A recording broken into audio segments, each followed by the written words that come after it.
Hi everyone, welcome to my channel Bangla Tips and Tutorials.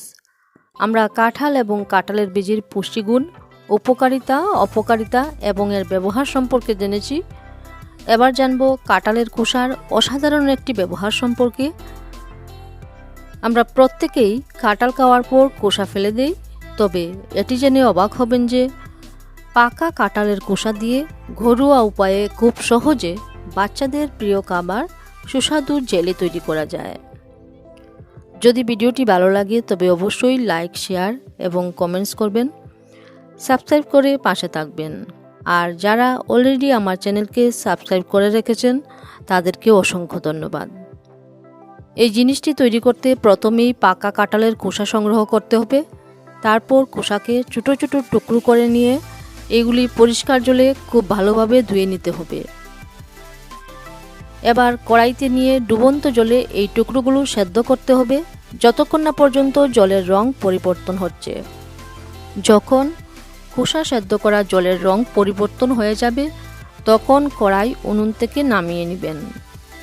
এই ক্ষেত্রে কড়াইয়ের পরিবর্তে প্রেসার কুকার ব্যবহার করতে পারেন।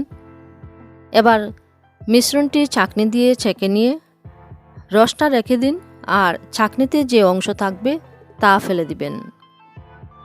ছেঁকে নেওয়া রস আবার কড়াইতে নিয়ে এর মধ্যে স্বাদ অনুযায়ী চিনি মিশ্রিত করবেন এবং কিছুটা কর্নফ্লাওয়ার মিশিয়ে ভালোভাবে মিশ্রণটি নাড়িয়ে দিবেন, যেন কর্নফ্লাওয়ারের কোনো দানাদার ভাব না থাকে, কারণ দানাদার ভাব থাকলে জেলি ভালো প্রস্তুত হবে না।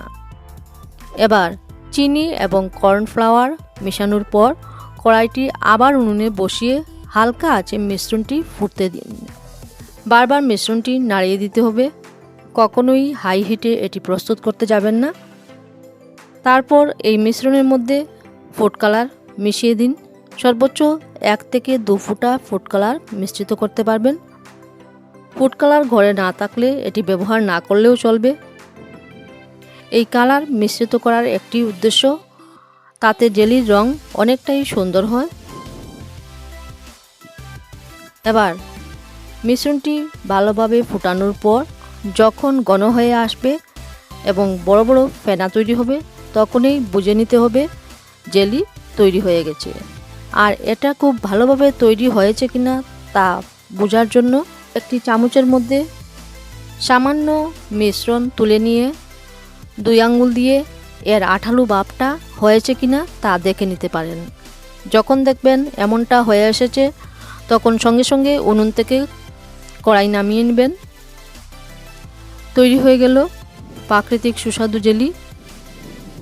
এই জেলির একটি বিশেষত্ব এর চমৎকার সুঘ্রাণ, যা বাচ্চাদের ভীষণ পছন্দের। যদি আপনার বাচ্চা বাজার থেকে কিনে আনা জেলি পছন্দ করে থাকে তবে এবার থেকে জেলি না কিনে ঘরে তৈরি করতে পারেন এবং কাঁঠালের খোসা থেকে তৈরি এই প্রাকৃতিক জেলি খাওয়াতে পারেন। সুস্বাদু এই জেলি ব্রেড কিংবা রুটির সঙ্গে পরিবেশন করতে পারেন।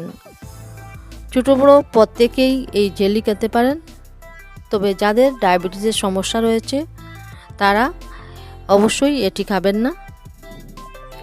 আর এই জেলিকে স্বাস্থ্যকরভাবে বানানোর জন্য চাইলে চিনির পরিবর্তে গুড় মিশ্রিত করতে পারেন, কেননা চিনির চেয়ে গুড় অনেক বেশি উপকারী।